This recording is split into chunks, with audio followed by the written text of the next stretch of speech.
Everyone knew Frank Sutton as the loud, no-nonsense Marine sergeant barking orders on Gomer Pyle, USMC. His booming voice, bulging eyes, and legendary temper made him a television icon. But behind the scenes, Frank Sutton was hiding something that not even his closest fans or the cameras ever saw. Because while most celebrities of his era stayed in the spotlight, Sutton was quietly flying into active war zones. While audiences laughed at his on-screen outbursts, he carried the invisible weight of 14 brutal combat landings in World War II. And while viewers thought they knew everything about him, what his wife discovered in his dressing room the night he died would reveal a side of him that Hollywood had buried for 50 years.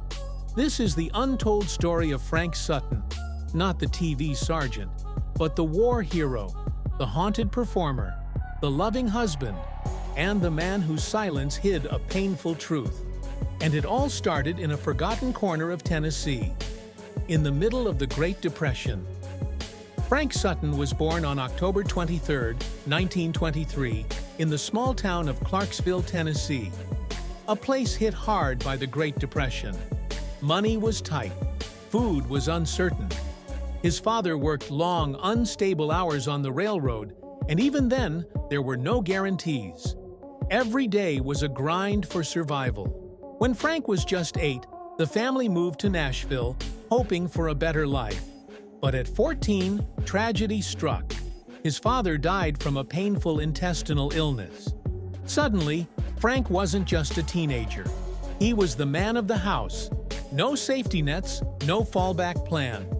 Every meal had to be earned, and every penny was precious. It wasn't just poverty, it was pressure. The kind that either breaks you or builds you. But there was something inside Frank that refused to give in. At age 9, before life had hit him with its full weight, he had stepped on stage for the first time in a tiny school play. That short moment, standing in front of an audience, speaking lines, gave him a feeling he couldn't shake. It was purpose. It was escape. It was possibility. As life got harder, Frank held on to that moment. Through high school at East Nashville, he joined the drama club and poured everything into his performances. Teachers saw his talent. Classmates noticed his focus. Even while working odd jobs and caring for his family, he never lost sight of what that stage had given him. By the time he graduated in 1941, just before America would be pulled into the biggest war in modern history, Frank wasn't just dreaming of becoming an actor.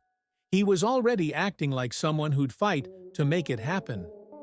After high school, Frank took his deep voice and sharp mind to a small job as a radio announcer in Clarksville. It was steady work and a step toward the storytelling world he loved. But by 1942, the war overseas had exploded into every American household. Frank didn't want to sit behind a microphone. He wanted to serve. His first choice? The Marines. But the military had other plans. When the medical exam revealed Frank was colorblind, the Marines turned him away. So did the Navy and the Air Force. One rejection after another. Not because he lacked courage, but because his eyes couldn't see certain colors. That didn't sit right with him. He had grown up with nothing, fought for everything, and now, when it really mattered, he was being told no. But Frank didn't quit. He kept pushing. And finally, in 1943, the U.S. Army gave him a shot. He was assigned to the 293rd Joint Assault Signal Company, part of the elite 6th Infantry Division, a communications unit trained to land with the first wave and set up signals under fire. Frank Sutton didn't just show up, he went straight into the worst of it. He survived 14 amphibious assaults across the Pacific, including Luzon, Bataan, and Corregidor, where U.S. forces clashed with Japanese troops in some of the bloodiest battles of the war. The Battle of Leyte in 1944 was hell on earth. Frank and his team were among the first to hit the beaches. The death toll climbed into the tens of thousands. Bombs fell, bodies dropped. The line between life and death blurred fast. And Frank never backed down. By the time he came home, he had earned a Bronze Star for bravery and a Purple Heart for wounds suffered in combat. These weren't handed out easily. You had to earn them with blood, courage, and unshakable will. Years later, America would laugh at his portrayal of a TV Marine. But Frank Sutton was a real soldier first. He didn't just play a hero, he was one. When Frank Sutton returned home in 1946, the war had changed him. He was only 22, but he'd seen more death, fear, and bravery than most people ever would in a lifetime. He had scars, visible and hidden, but he also had something else, a deep hunger to live a life with meaning. That meant chasing the dream he'd carried since he was a boy. He enrolled at Peabody College in Nashville, trading his uniform for textbooks and scripts, but the classroom wasn't enough. At night, he threw himself into local theater, rehearsing under dim lights for small crowds. The applause was nothing compared to the battlefield, but it still gave him purpose. Eventually, that hunger grew bigger than Nashville. So he packed his bags and headed to New York City, with almost no money, but a head full of ambition. He enrolled at Columbia University, one of the most prestigious drama programs in the country. He lived cheaply, focused, determined. The streets were cold, the city was loud, and the competition was brutal. But none of that scared a man who had survived war. And then, something unexpected happened. During a performance of Hamlet, a young woman named Toby Eigler sat in the audience. She was struck by the intensity in his voice and the way he seemed to disappear into the role. After the show, they spoke, and from that moment on, they were never far apart. Toby was a writer, a thinker, someone who saw not just Frank the actor, but Frank the man. Their connection was deep, and their support for one another would last a lifetime. With Toby by his side, Frank pressed forward. He juggled classes during the day and worked in live television at night. The schedule would have crushed most people. But Frank, shaped by discipline, built by hardship, thrived in it. Every role, every rehearsal, every moment under pressure brought him closer to his calling. He wasn't just surviving anymore. He was building something. By 1949, Frank Sutton and Toby Eigler were married. Not just in love, but also creatively bound. While Frank chased roles, Toby found success writing for daytime television. They didn't have much money, but they had drive. They believed in each other, and they worked like it mattered, because it did. Frank's first big leap came when he paused his studies at Columbia to join the national tour of The Barretts of Wimpole Street, a serious stage production. Most actors in his role were twice his age, but Frank played the part with such depth and power, no one questioned it. Toby joined the tour as a production assistant, making it a family affair. It wasn't fame yet, but it was real theater, and it sharpened his instincts. After the tour, he returned to Columbia and earned his degree. The pattern of his life was becoming clear. Chase opportunities, push limits, never slow down. In 1950, television came calling. Frank landed a regular role on Tom Corbett, Space Cadet, a futuristic adventure series way ahead of its time. The show aired on every major network: CBS, NBC, ABC, and even the now-defunct Dumont. It was all live, no second takes. You missed a line, it went out to millions, but Frank never cracked. In fact, he thrived. That steady work gave him exposure. Then, in 1955, came a small part in a small film, and it changed everything. The film was Marty, a modest romantic drama about a lonely butcher. Frank didn't play the lead. He wasn't even second billing. But Marty exploded, winning the Academy Award for Best Picture and the prestigious Palme d'Or at Cannes. It was one of the rare films to do both. Frank's role may have been supporting, but Hollywood took notice. He had proven that he could hold his own alongside Oscar winners. And, even more importantly, that he could disappear into a character and make it feel real. From that point on, he never stopped working. The Twilight Zone, Gunsmoke, The Untouchables, Maverick, The Fugitive. He was everywhere. A different face, a different role, but always the same quiet intensity. The stage-trained kid from Tennessee had become one of the most versatile character actors on television, and his biggest role was still waiting. In the spring of 1964, Frank Sutton stepped into a role that would define him forever. Gunnery Sergeant Vince Carter on The Andy Griffith Show, it was supposed to be a one-off appearance. A tough Marine squaring off against the innocent, naive Gomer Pyle, played by Jim Nabors. The setup was simple. The chemistry? Electric. CBS wasn't convinced at first. A military comedy during the tense years of the Vietnam War? It felt risky. But one look at Sutton and Nabors together, and everything changed.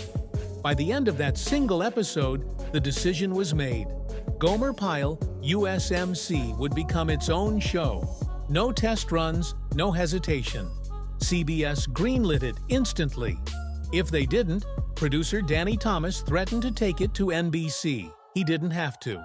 By September 1964, the spin-off hit the air. And it hit big.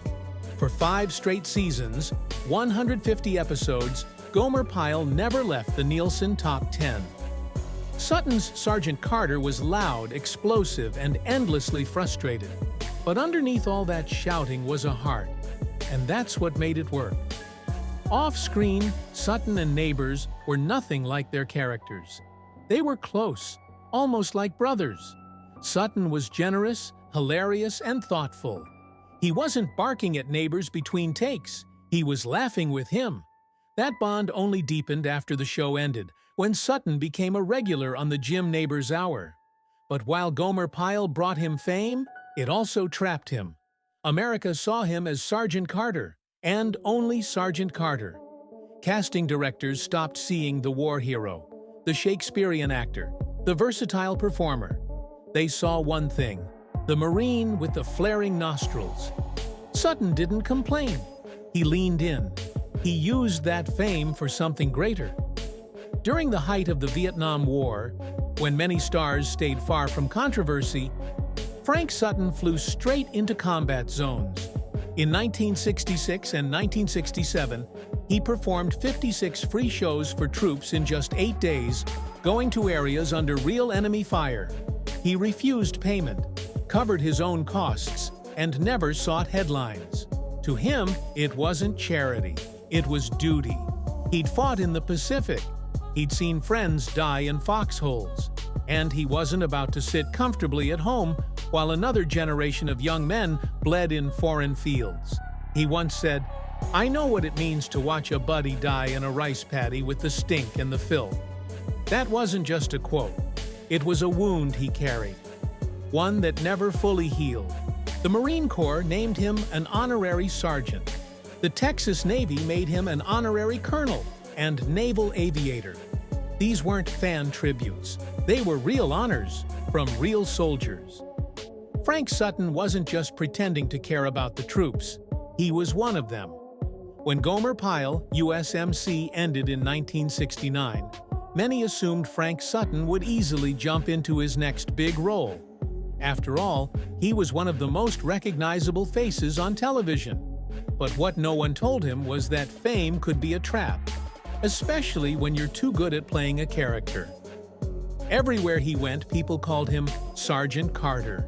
Clubs, studios, even grocery stores. Fans didn't want Frank Sutton, the actor. They wanted the grumpy drill sergeant to yell at them. It was flattering at first. Then it became limiting. He tried to pivot, joined the Jim Nabors Hour, playing a more domestic, comedic version of himself. Audiences still laughed, but the industry didn't see his range. Offers slowed. Casting agents whispered that he was too typecast.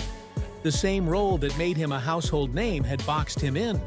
So he took back control the only way he knew how: by returning to his roots. Frank went back to live theater. Throughout the 1970s, he toured dinner theaters across America, far from Hollywood's cameras. These weren't glamorous gigs, small venues, modest pay. But the stage gave him something television couldn't: freedom. In plays like Norman, Is That You?, Sutton broke the mold.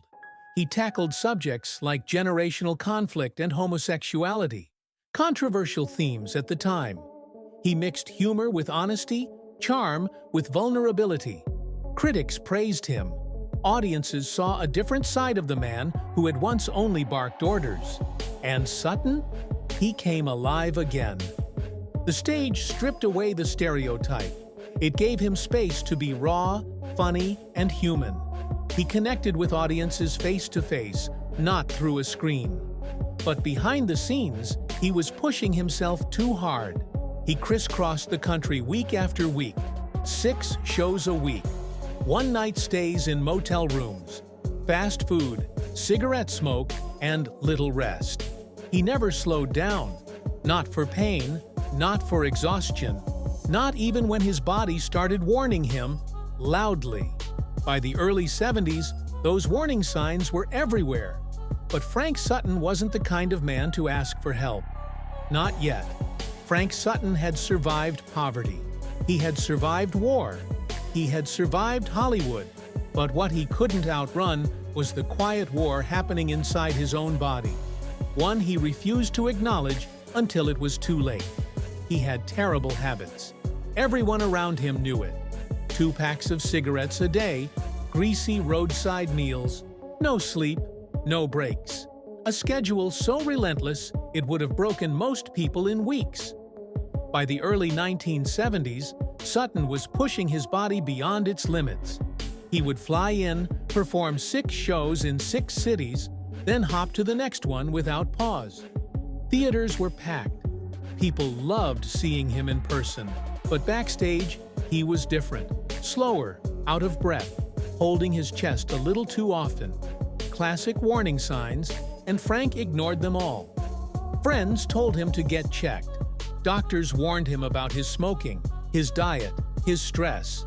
They ran tests, raised red flags, but Frank brushed it off.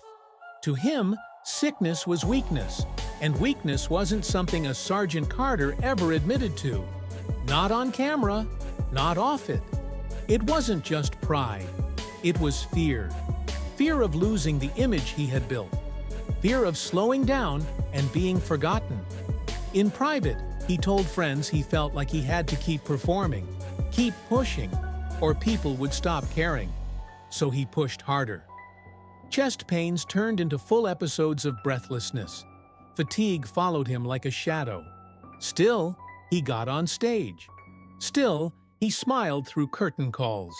Still, he convinced himself he was fine. But his body knew the truth. Every cigarette, every skipped meal, every night of broken sleep was another step closer to disaster. And deep down, Frank Sutton probably knew it too. But he had always powered through the pain, until the pain finally caught up with him. June 28, 1974. Frank Sutton was in Shreveport, Louisiana, preparing for a live performance of the comedy Love. It was supposed to be just another show, another night of laughter, applause, and handshakes. His wife Toby and their 10-year-old daughter Amanda were there with him. His 20-year-old son Joe was away at college. It should have been a joyful night, filled with family and fans. But just minutes before going on stage, everything unraveled. Frank collapsed in his dressing room. A massive heart attack, sudden and final. There was no time to save him. No second chances, just silence. He was only 50 years old. His co-star stepped out onto the stage and broke the news to a stunned audience. They had come to laugh. Instead, they left in tears. The theater shut down immediately. The show couldn't and wouldn't go on without him. Fans across the country mourned. The loud, lovable Sergeant Carter was gone. But behind that familiar face was something far deeper. A man who had given everything to his country, his craft, and his family, even if it cost him his life. Frank's body was brought home to Clarksville, Tennessee. the town where it all began. He was buried at Greenwood Cemetery beside his parents. Locals still visit his grave, sometimes leaving flowers, notes, even military medals. Years later, the town gave him a lasting tribute. A life-sized bronze statue of Sergeant Carter downtown, where he used to walk as a boy. The statue stands with its shoulders back, jaw clenched, and hat tilted, just like Frank played it. But beneath that bronze toughness is a story of grit, love, war, and sacrifice. His wife Toby never remarried.